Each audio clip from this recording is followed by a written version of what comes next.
Coming up on Newsnight tonight, as both Interior and National Security Ministers appear before the Commission of Inquiry on the Yawaso West Wuogon violence, we'll bring you their respective accounts of what happened and highlight the contradictions. Our boys then gave some 6 warning shots, which they tell me did not hit anybody. They do not even remember seeing any such person on the ground. I think that they should have completed the mission. They did not. So I can conclude that they were not successful. Also tonight, police declare zero tolerance for political party vigilantism in the country as it warns the parties to immediately denounce your groups and the reversal of any intention to create new groups. And in business, World Bank country director pushes for structural reforms that would aid the city's firm stability in the medium term. And in sport, Richard Commett touches down at the Kotoka International Airport after winning his world championship and expresses the hope of defending it a number of times. Want to join us with your views and comments on Newsnight tonight? Send us a WhatsApp 0244 340 437. My name is Evans Mensah.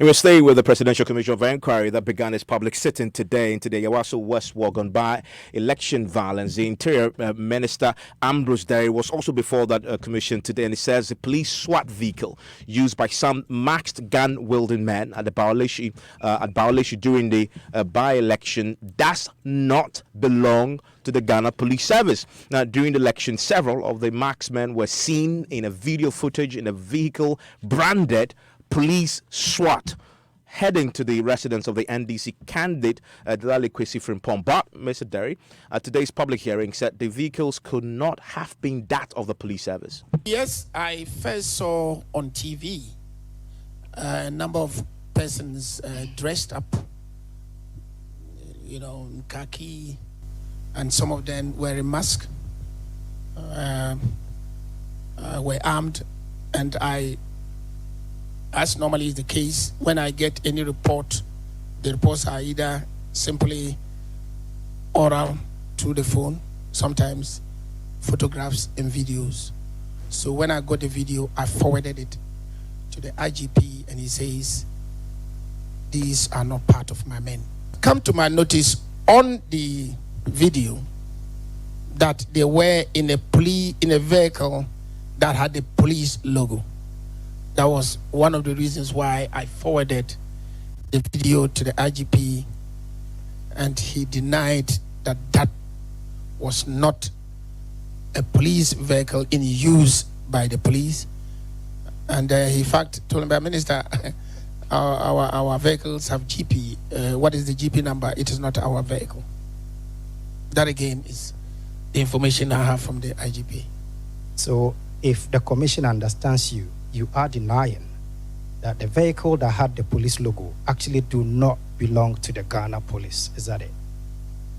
From the information given me by the IGP, it does not belong to the Ghana Police Service. So if the vehicle does not belong to the Ghana Police Service, why did it have police SWAT on it and in police official colors? And if that is true, then who really commandeered that vehicle and branded it as such with police SWAT on it? That's a fundamental question that also has to be resolved. Well, thankfully, Kandapa, who is the National Security Minister, was also before the commission. He failed to state if the vehicle's 4th Thursday's operations, that is on election day, were from his outfit. He, however, mentioned that the SWAT team has vehicles supplied by the police service. The SWAT team at the National Security Headquarters has some vehicles allocated to them for their day-to-day use. Some of them come from the police and are painted in police colors. Some are not painted. They belong to the national security, but they are available for the SWAT team to use as and when necessary. Okay. Okay, so available for the SWAT team to use as and when necessary. If that is the case, then why did the IGP not know about it? Well, the Interior Minister then claimed that the police officers deployed for the elections could not have been responsible for the violence because they were not armed. I had asked him a question. Past, look at this. I saw it on TV. Posted to him. There are people in a vehicle labeled police, and they are in fatigue, some masked. Are they part of your deployment or indeed of your service? He said no. Until it's proved otherwise, I'm convinced that what he told me is the case. Sir, as a person who is supposed to take precedence when it comes to internal security, and I mean the IGP, Yes. is he not supposed to have information on the ground as to the personnel available from even other units? Well, he's supposed to have information on personnel available from other units operating under his command. But if you have people outside his command who come onto the scene, they are not under his command. And then there must be a subject of investigation, which is what is ongoing.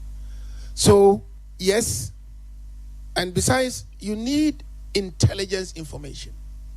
There's intelligence information that can tell us things that can make us proactive.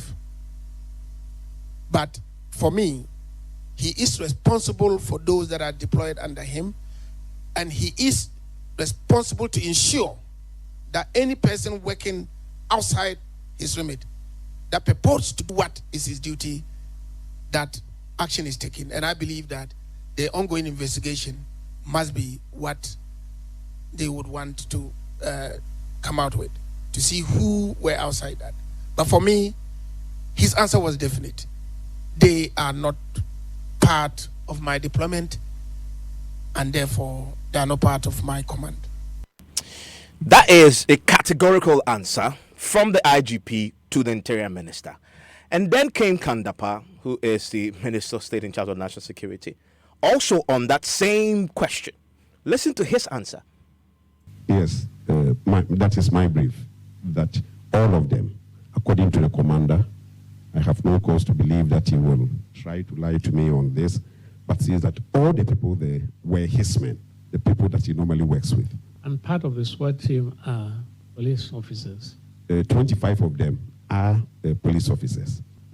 People have talked a lot about the vehicles that they used, that some belong to the police. Yes, so there were some vehicles that had been painted as police vehicles because, in fact, they are police vehicles. And then there were some pickups, I think. And is it therefore not surprising that police officers said that they were not aware, he was not aware of the people who were the SWAT team? I mean, the people who were not dressed as police officers, but were dressed in this khaki uniform and were armed. The person, Your Lord, who said that was the Director General in charge of operations of the police force. And I have taken the liberty to ask him, why did you say this? His answer to me was that, Minister, I had just got it out of my car. And he posed that question. At that point in time, I did not know anybody. So I said something to that effect. So again, probably worth interrogating, but he's probably the best person to give that explanation.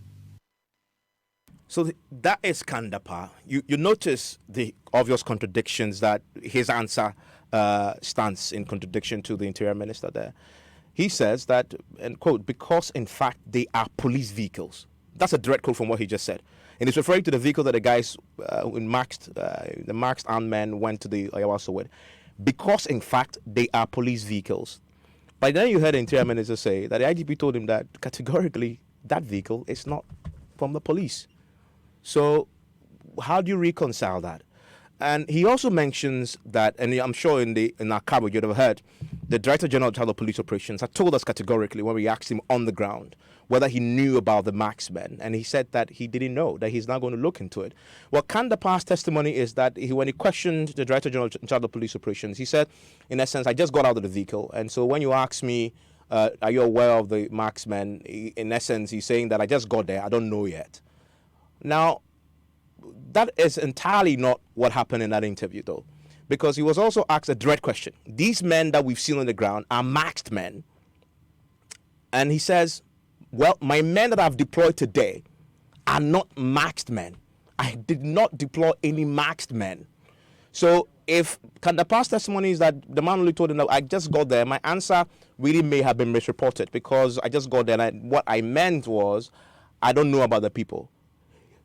Before he got to the scene, he knew whether or not his men he had deployed were masked or not. And when he was asked whether the men that he had seen were marksmen, are these his men, he was categorical, because he knew before he got to the scene that his men were not marked. And so when he said, if there were marksmen there, they are not my men, he meant it, because he knew that he's deployed the men there and they were not marksmen. Kandapa also was today, before the committee, also talks about whether or not the people that were deployed were armed. Listen. And I'm advised that on that Thursday operation, the operatives did not carry guns. Has it come to your attention that some of these security operatives, as you described them, were actually stationed at polling stations and that they had guns which were visible to the whole world? That would be strange. That is news to me, and I cannot understand the possibility of something like this. If they are using guns, there will be guns that would have been issued to them at the National Security headquarters. We have not done anything. My advice is that they did not issue any such weapons. It would be very, very odd if they did. Honorable, you have admitted this morning before this commission that some of the operatives in the house of a candidate had to shoot warning shots, if you like. And now you are also saying that these operatives do not wield guns. If I may ask, who shot these warning shots? The team that I refer to comprised 25 uniformed policemen. Each one of them had a weapon. And 35 operatives, none of them had a weapon. And therefore, the civilian operatives, if you want, could not have fired a shot. If a shot was fired, and I have already said that my information is that 6 warning shots were fired by the SWAT team. They were all fired by uniformed policemen. But I have been told that the shots, the first number of shots, came from within the compound. The warning shots were in response to shots that came from that compound. And as they will let me believe, they strongly believe that the person who had that gunshot wound did not have it outside of the premises. Again, we need to interrogate and go into this and find out the truth. It's been about 2 weeks since this happened, and national security has not investigated. This is an investigation to be undertaken by the police service.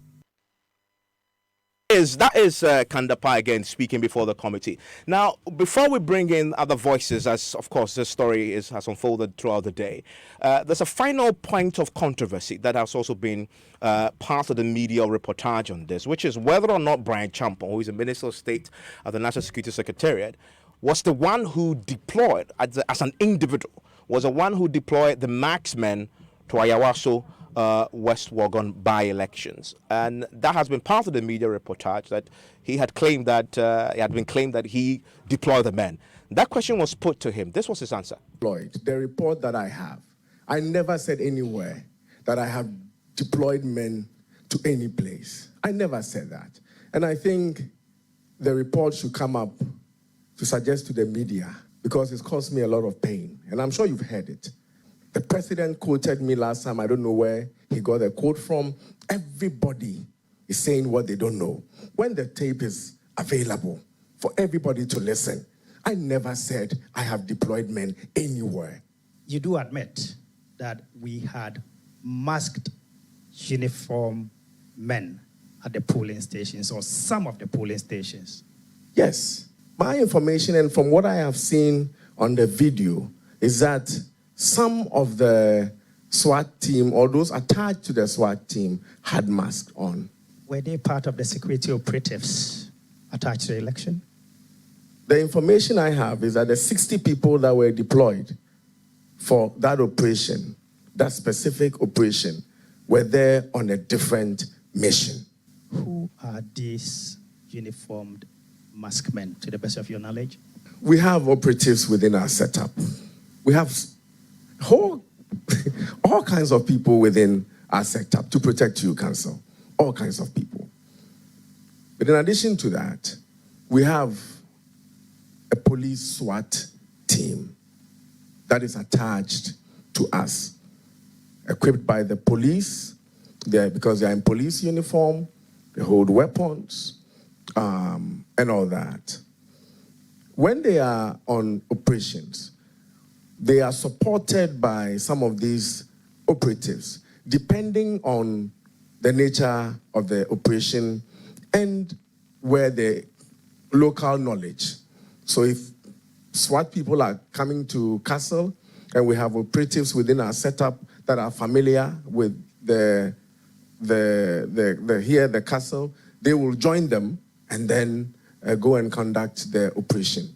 So in this particular operation, there were 25 SWAT police people supported by 35 operatives. Okay, so that is Bright Champon there. And my colleague Akablay was at the commission all day. At this point, about the way it's been reported, in fact, he even talks about how even the president seemed to have caught on that reportage as well. The interviews that had been circulating, one of them was played to him just to make the point about whether he had said he deployed or somebody else. He claims that his reference was to we. Yes. How was that settled? So in fact, the counsel to the commissioner recommends dared him that would he be surprised if he hears himself saying that he as an individual had carried out the deployment, and he insisted that nowhere did he say that. So the audio was played for a little over 8 minutes, and in the entire more than 8 minutes, at no point did he use the pronoun I. And when after the audio had been played, he again told the commission that, as you can hear from the audio that had been played, at no point did I use the word I. And by we, he meant that the deployment had been carried out by the Director of Operations at the Office of the National Security. And once that deployment was done, it meant that the National Security had done a deployment and not he as an individual. Okay. Thank you very much, Akablay, with that clarity. I want to go onto the phone lines now and bring in very quickly the minority spokesperson on defense and interior, James Agaga. Thank you very much, Agaga, for your time here on Newsnight. What's your reaction to all that happened today before the Presidential Commission of Inquiry? Thank you, Evans. My quick reaction to whatever unfolded at the Commission of Inquiry hearings is that straight away you can see that there were a lot of contradictions coming from the level of the Interior Minister and the Minister responsible for National Security, and even the Minister of State at the Ministry of National Security, Mr. Brian Achampong.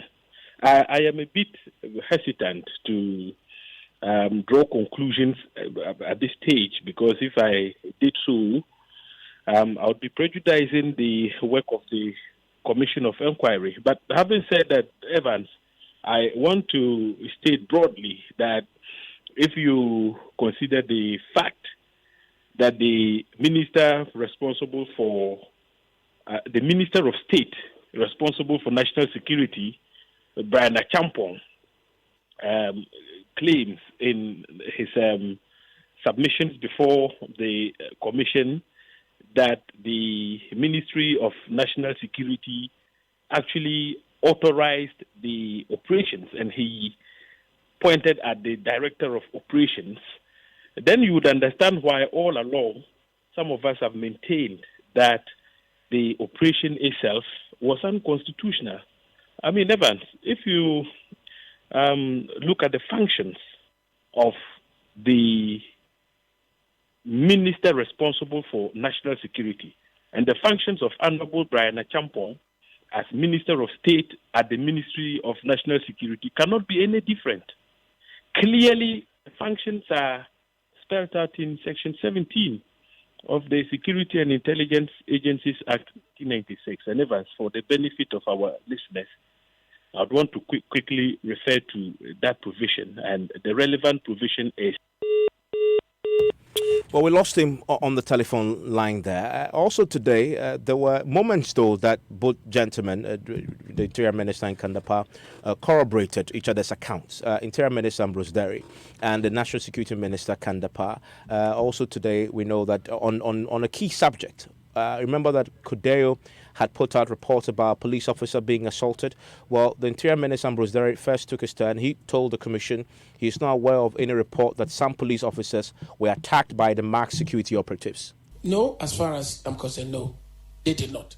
They were not part of the group that was deployed, and they did not go to any polling station, in my view, to cause anything. That's the information I have. Are you not aware that some of them were standing next to police officers at the polling station? No, I'm aware that the house was close to one polling station. I'm not aware that they were standing next to policemen. I would not know. But if they were just standing there, I would not know. The important thing is that I do not know that as a fact.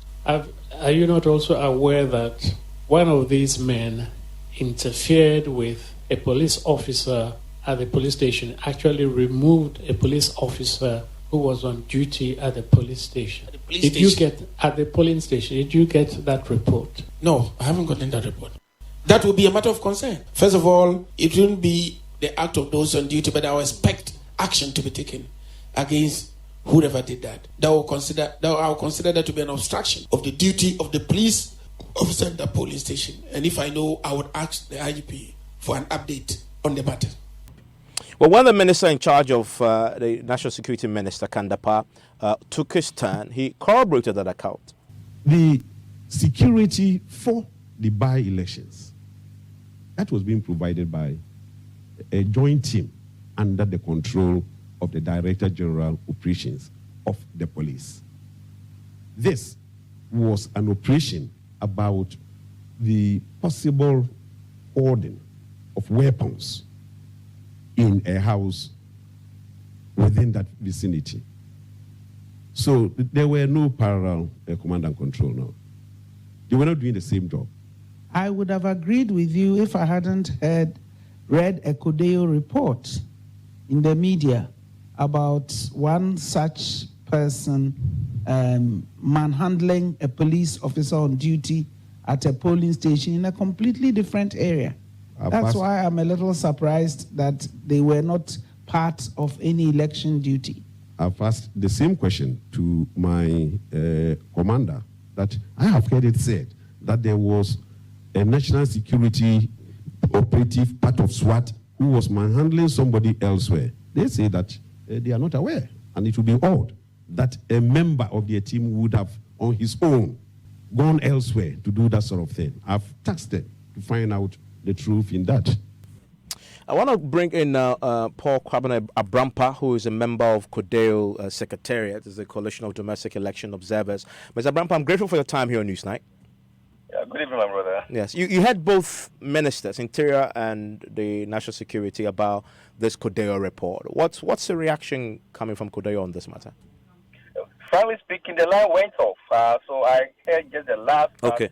That he's instructed people to look into the allegation. Yes, so fundamentally, both men said it's not come to their attention. And we know already that it's a subject of some controversy before, because even the Electoral Commission had disputed it. Oh, sure. You see, we issued a second report that clarified the situation and information that we put out. In that second report, we said we're ready to cooperate with both the security and the Electoral Commission if indeed they were ready to look into the allegation. Yes, we mentioned the polling station where it happened and the incident that happened. And so we are ready to support them. So that's the essence of independent observation of the electoral process, to give independent opinion or report on the process. Yes, it's not everywhere that the supervisors of both the security and the electoral commission could be at a particular point in time. And that's why it's important they also collaborate their report with a report that comes from independent bodies. So, and of course, as we heard both Interior and Kandapar indicate, there's an appetite to probe that matter even further. You say they see the Kodeo's position is that we'll cooperate, but I'm just wondering whether Kodeo stands by that account. By the way, sure. I don't know whether you saw a copy of our second report. We said we stand by that statement, and we are ready to cooperate to the institutions, both electoral commission if is interested. But we believe it's a security issue, and therefore the security services you have interest in the matter. So I'm happy Honorable Kandapar, the Minister for National Security, has hinted that he's interested. And in fact, we have the details of the issues, and I will make them available to them when they are ready. Now, today, Kandapar also touched on some work that, and I know you're also with the Center for Democratic Development. That's why I'm bringing this up, about some work, he says, that CDD had done on vigilantism, which he kept on referring to about what it had found. And he even disclosed that it's government's intention to fund CDD to do more of such work. Can you tell us a bit about this report? Yes, thanks, my brother. So, CDD Ghana and the Kofi Annan International Peacekeeping Training Center developed interest in monitoring aspects of the elections that relate to electoral violence since 2008. So we did 2008, 2012, but unfortunately 2016 we did not do. So after the election in 2016, the Kodeo co-chairs, Professor Greenstreet and Justice Crabb, may his soul rest in peace, tasked us because the issue of vigilantism keep coming in almost all the reports from the security, from electoral commission, from independent observers. We need to do a special work on that. So we did regional tour to all the 10 regional capitals. We met with all the political party executives in the region, and we also met in 5 regions the identifiable groups who they term as vigilante groups in a secret meeting. And that's the report that we share with the Honorable Minister that he's talking about. What do you make of this government announcement today that they're looking to fund you? No. So they are looking to fund a project that will bring more facts as to what is the work of vigilantism in the country. Because the initial report that we found, it's surprised to know that we almost talk about political party vigilantism. But I dare say that when we restrict the issue to political party vigilantism, as I did explain to the Honorable Minister, we're going to mix a basket of other groups that also indulge in vigilantism, but are not specifically related or affiliated to particular political parties. That's what he mentioned, the example over there. So yes, it will be good for us as a country to have a complete data that seeks to find out the characteristics, those who form them, those who fund them, and how their location base is. And some of these things will be good for us and to help the intelligence people to be able to tackle the issue from the root cause. I'm grateful that you joined us. That is Kodeo's Secretariat.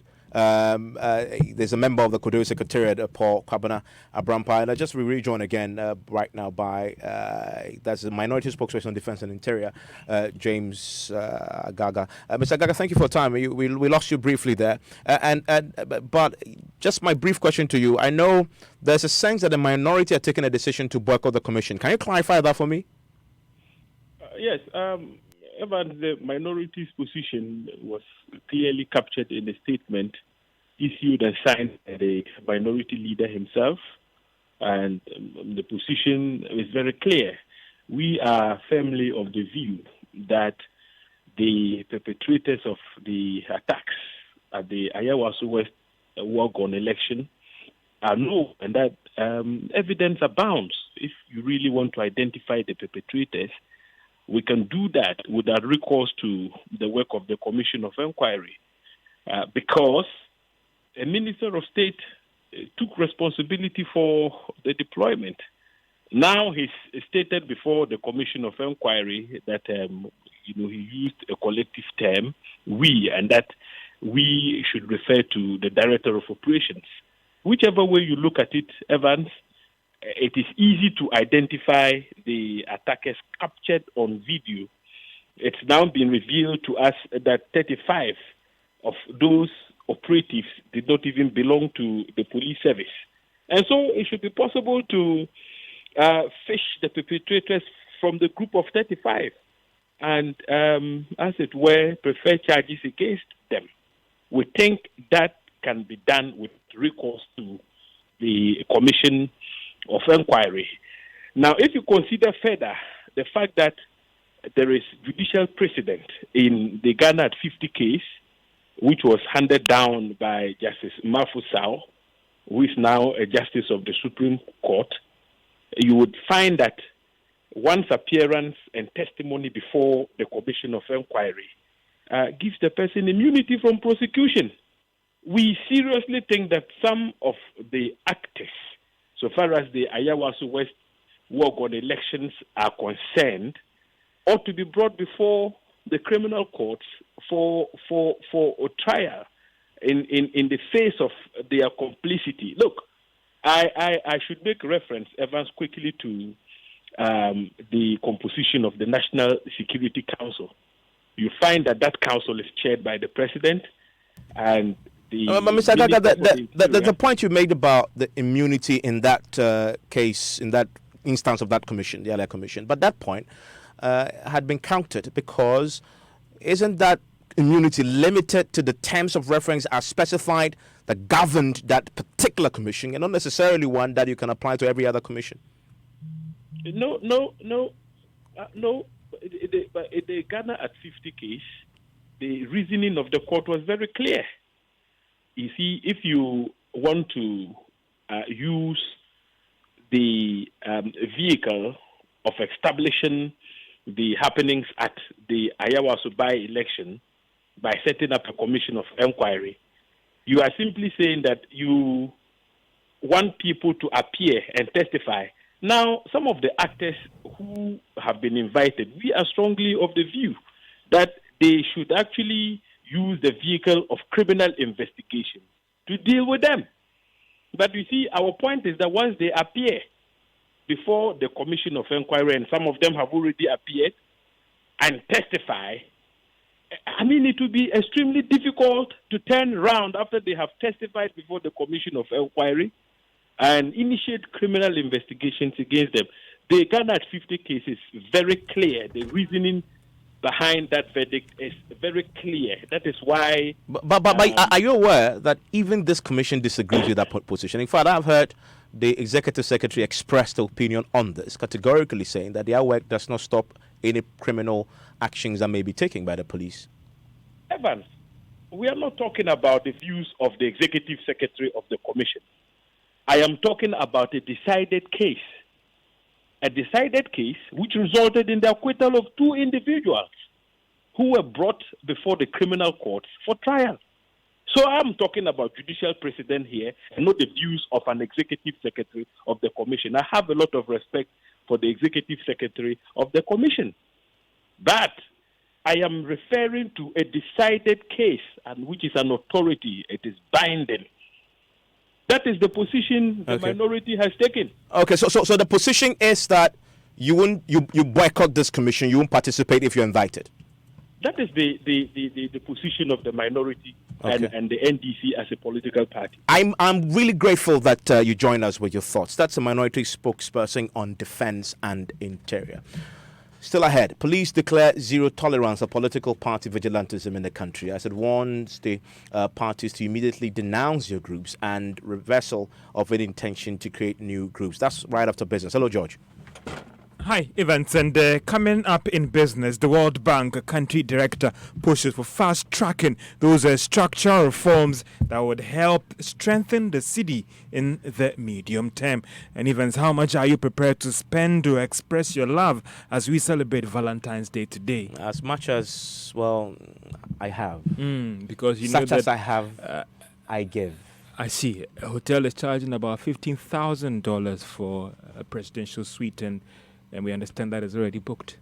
Oh, well, I believe in the Bible. Such as I have, I give. If I don't have that, I ain't giving. All right. The business news on Newsnight is brought to you by MTN Business. Welcome to the new world of business. Kingdom Books and Stationery, and also First National Bank.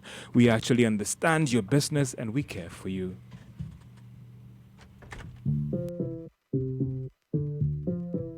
Hello and welcome to the MTN Weather Report. Minim says still, I'm off for and dry. But this year, whatever your needs are, we there for you. Now the details of my weather report. 15,000 cities could blow from the intertropical boundaries across the country.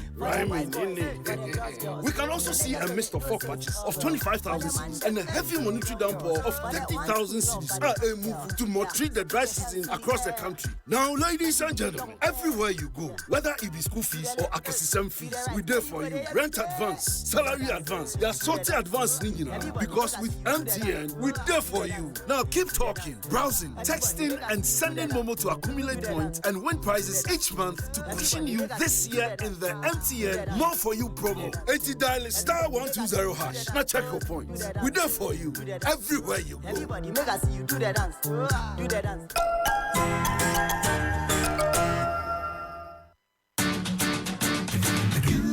Nothing but the best, we stay above the rest. More quality, more affordability. Kingdom Books and Stationery.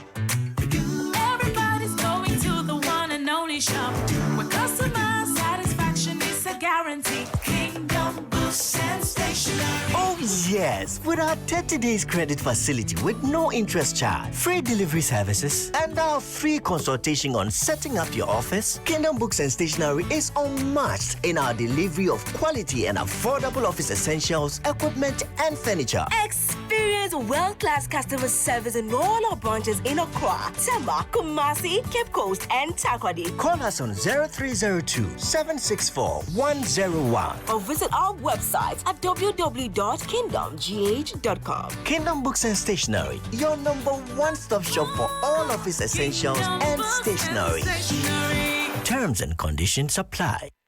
Let us help you bank with the right bank. At First National Bank, we're more than just a bank. We're a digital partner that actually understands your business. Enjoy massive value with our various banking solutions. Get a business check account, a day-to-day transactional account for all businesses from all sectors of the economy. Access our online banking enterprise and bank your way 24/7. Invest with our short or long-term options that enable immediate access to funds. Optimize your cash flow, raise capital, and acquire assets with ease with our lending solutions. Trade with speed, consistency, and innovation with our global payments and forex solutions. With so much value up for grabs, there is no reason not to bank with First National Bank.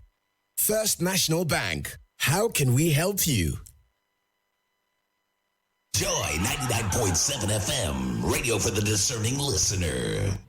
Welcome back to Business on Newsnight. Now, fast-track reforms that would help improve the country's exports and local consumption. That's the advice coming from the World Bank Country Director, Henry Karali, to government on medium-term strategies that could help firmly stabilize the city. The local currency over the years has been hit by the perennial depreciation, which often happens in the last quarter of the year and first quarter. It has seen some serious depreciation over the past month, trading currently around 5 Ghana cedis, 30 pesos. Country Director of the World Bank, Henry Karali, tells Joy Business the strategy can help deal with the problem. Government needs to implement faster some of these reforms in order to achieve a faster growth, in order to achieve faster growth in agriculture. Because, as I said, a lot of our food import bills in Ghana, $2 billion, could be substituted by local production. So you will immediately reduce pressure on the city by doing that. What are we not doing right? What are we doing right in terms of, you talked about the monetary measures that can also be done to, looking at the bank, that could also help stabilize things for us? Overall, we believe that the recent introduction of the Fiscal Policy Council is a step in the right direction. So giving that assurance to the public, to investors, that Ghana will have a stable macro and fiscal policy is an important thing. What could be improved, as I mentioned, is really more on the domestic revenue mobilization. And that is actually the country director, that is of the World Bank, Henry Kirali. The World Bank, that is the Bank of Ghana, has assured that the sustained depreciation that we've witnessed over the past month should be ending very soon. Now, that is the head of the financial market at the Bank of Ghana, Stephen Opata, has assured that this promise or this projection is based on some new development it has witnessed on the currency market. So for those who have witnessed those problems on the market, be assured that this is what the Bank of Ghana is seeing, and let's see what will actually happen. Now, the country's daily production of crude oil will hit more than 500,000 barrels a day in the next within the next 5 years. Now, Finance Minister Ken Ofori-Atta disclosed this during some engagement with oil firms in Norway. According to the minister, government is committed to creating the right environment for the growth of oil firms in the country. It has been seen that the sector will see some significant growth. Now, Talu, in its financial statement to investors released yesterday, also noted that its total daily production of crude oil from its two oil fields, that is Jubilee and Chinibwa and Nyara and Tom, that is 10, should produce almost 200,000 barrels a day. Are you a budding entrepreneur looking for funding for your project? And are you willing to seed part of your business to an angel investor for maybe as much as $1 million for capital injection? Well, that is what you get if you're able to sign up to this whole Lion's Cage project. Let's hear from Ken Quay. He is the facilitator for this program. Obviously, we would like to have a long-term contract or a long-term time frame in terms of the partnership. However, if we get into a position where someone wants to eliminate the partnership after 5 years, what we do is that we'll bring in an independent auditor to audit the company, create a whole valuation of the company, and let's say the initial valuation was $100,000 and we provided $20,000 for 20%. If PwC comes back and say, all right, well, this company is valued now at $200,000, the company will then have to pay us $40,000 to buy us out of the company. Well, there's no really stock market exit, because in order to be listed on a stock exchange, you have to go through like a public offering, an IPO. I don't think any of our companies or any of the companies that we're currently looking at are at the stages where they would be going to IPO. I know MTN literally just went to IPO last year. An alternative market here for small businesses for Ghana here. Right, but if they decide they would like to exit through other means, we would have to sit down together as a board and decide, is this the best approach? Obviously, you can't make a decision with divided attention between the partners. So once everyone gets together, we sit down with the legal from both sides and decide, is this the right approach? If yes, that may be an option. Now, Ken Quay is the facilitator of that entrepreneurship mentorship program, that is the Lion Cage, that they're actually willing to offer up to about $1 million for those budding entrepreneurs out there, and explaining to us what the structures would be when it comes to investing that money into your business. Now, how much or love, they say, is priceless. Therefore, the price that one pays might not be a problem. But what is the right level that one has to pay to demonstrate his love to that special one? Well, today is Valentine's Day, and it's not just about the relationship between you and your loved one, but rather we've also seen some significant interest by businesses. Today, banks are offering several promotions. Businesses are also offering several promotions to ensure that they engage their customers. So why this sudden interest, and how is that going to impact on the operations of businesses? We've been engaging John Appiah. He's a branding and business strategist. Yes, you see, it's important for businesses to keep the focus on their customers and their clients. And in this very competitive industry, no matter whether it's banking or finance or real estate or hospital or whatever it is, the point is that we want to be in sync with our customers, and we would like to also allow them to enjoy the power of the season.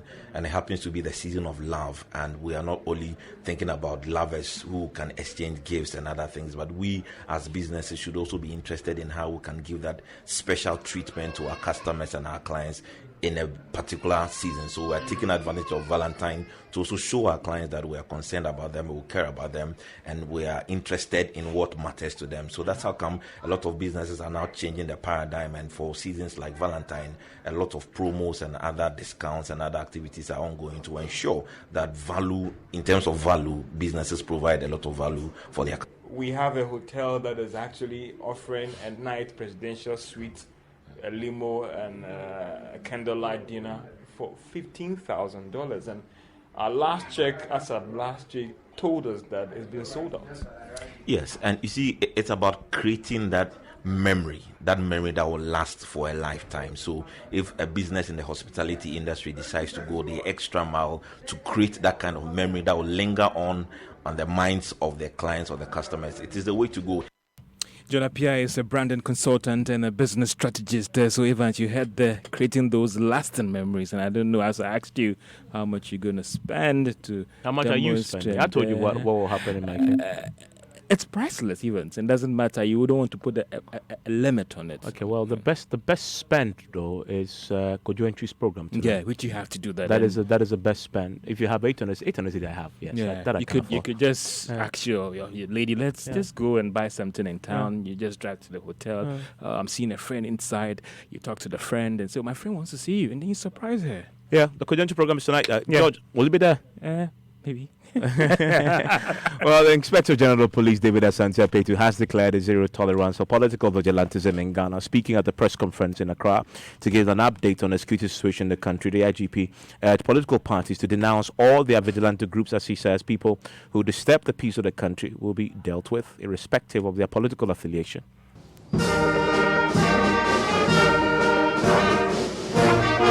The Inspector General of Police, David Asante Apetu, described political party vigilante groups as illegal.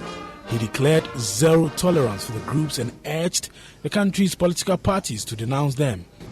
We want to appeal to all political parties to immediately denounce their own vigilante groups, to create the necessary awareness that will embolden the police.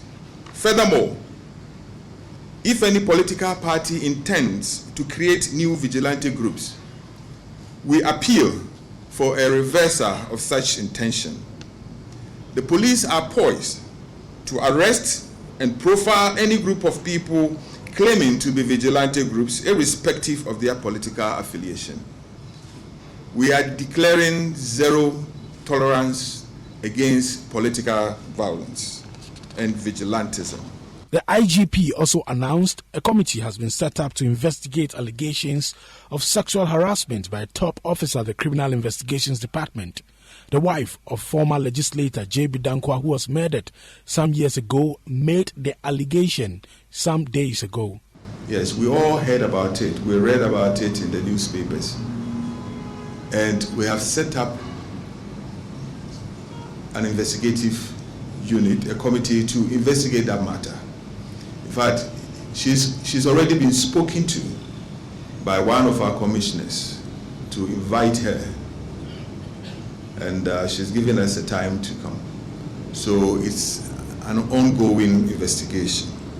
On the 3 kidnapped girls in the Western region, Deputy Director General of the Criminal Investigations Department, George Finibua, stated the suspect, Samuel Udotek Wills, has named an accomplice who is keeping the girls.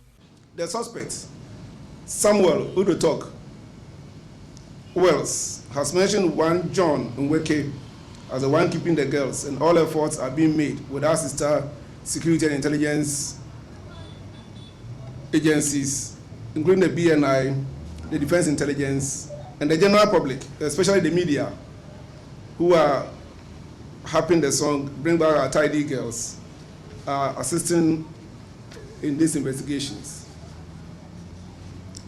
Measures taken to prevent the recurrence of kidnapping. We are training personnel on interview and interrogation of kidnappers, since this is a new area that is engulfing our country. There has been an enhanced collaboration with other sister security investigative agencies, such as the BNI, Defense Intelligence, in our quest to prevent such recurrence. The IGP is urging families of the 3 kidnapped girls not to give the police timelines, but rather cooperate with them. You know, most of the time we talk about somebody has been kidnapped, even when we have not heard his or her voice. If the person is missing, we'll call it kidnapping. If the person has been abducted by his boyfriend, or we still refer to it as kidnapping. Or if they have made a complaint to the police, they shouldn't give us some timelines, but rather they should cooperate with us. Perhaps the person is even missing. The person has traveled somewhere without telling the parents. We need time to do these investigations. Well, that is the IGP, and in that report by Maxwell Agbagba. And in the studio with me right now is my colleague, Gary L. Smith, with the latest from the world of sport. Hello, Gary. Hello, Evans. What do you have in the headlines tonight? Well, you know, the under-20 national team crashed out of the under-20 African Cup of Nations and hence were unable to qualify for the World Cup. The report we are getting suggests that they have been stranded in Niger. Now, according to the information we have, Evans, the under-20 team's itinerary or the flight bookings that were done for them was done in such a way that once they arrived, they would leave when the tournament was over, presupposing that they were going to be in the tournament until the end. Oh, I see. But of course, they've crashed out and they've been ejected out of their hotel. Oh, goodness. Yes, since Monday. Oh, goodness. Yes. There's no word from the normalization committee. We are not getting any official word. Some of the players and officials have informed us that so they are hanging on in Niger. There's no flights because their tickets So where have they been booked. sleeping? We are not sure exactly where, but they are perching somewhere. Wow. Yes. We are not getting a report at the moment. Anyway, it's a story we are following in the UEFA Europa League. Very interesting scorelines as Arsenal and Bate Borisov are halfway through their game, and Bate Borisov are leading Arsenal by a goal to nil. Lazio and Sevilla is also at halftime. Lazio are losing to Sevilla by a goal to nil as well. Those are games we'll be looking out for. Chelsea will be playing Malmo FF. That's at 8 p.m. Thank you very much, Gary. Now, Member of Parliament for Ascent Central, Kennedy Ejipon, is tonight walking a free man after he escaped sanctions from the House despite being found guilty of contempt. Now, this was after the MPP legislator offered an apology for describing the House as cheap. The House earlier approved the report of the Privileges Committee recommending sanctions against Mr. Ejipon, which Majority Leader Osechi Mensah-Bonsu objected to, calling for an amendment. The Ascent Central MP, however, insists he never called the House useless. Honorable Kennedy Ejipon, this House having found you liable for contempt before it takes any sanction against you, whether by way of suspension, by way of apology, or in any manner whatsoever as this honorable court may find fit. We want to hear briefly from you. Thank you, Mr. Speaker. I first want the House, I plead with the House to remove the word Parliament is useless, because I never said that Parliament is useless. The presenter did not allow me to finish. The moment I said Parliament, because Parliament is cheap, he didn't allow me to finish and he cut it. What I meant was that if Parliament is not cheap, the first Vice Chairman could not go on air and insult me like that, a member of Parliament. But the presenter cut it. So when you listen to the voice with anger and everything, I could not articulate my issues clearly. That is how. So I want to state clearly that I respect Parliament and I will never disrespect Parliament. Nobody is above the law. I don't feel shy apologizing, because the first day I did apologize, and today I still maintain that one, as for calling Parliament useless, I never said that. The misunderstanding was because Parliament is cheap. I did not finish and the presenter cut it. And therefore, if you listen to the voice, you can reach at this conclusion, which then I have to apologize. And therefore, I sincerely apologize to the House. Well, the minority is, however, describing the apology by Mr. Ejipon as half-hearted. Deputy Minority Leader James Kluti is questioning the genuineness of the apology. The honourable member, first of all, is challenging your committee's report. That is one. Secondly, he prefixed his apology with "if" conditional. So, and Mr. Speaker, you rightly advise that he should take note and give the apology unconditional. And then he sat down. So it is not clear if he has taken your advice to apologize unconditionally. And that is the Deputy Minority Leader, James Kluchi Aveji.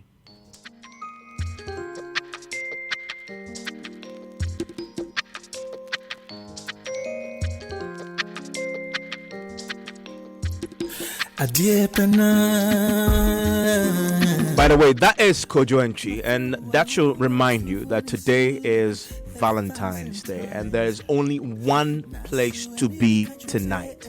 And that place is where my colleague Lexus Bill is tonight and joins us on the line right now. Hello, Lexus.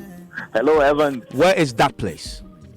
Kempinski Gold Coast Hotel, and trust me, this is a place the whole of Accra should be. We're ready for a lovely evening with the Maestro Kojo NC, the Lovers' Day dinner, and all is set, bro.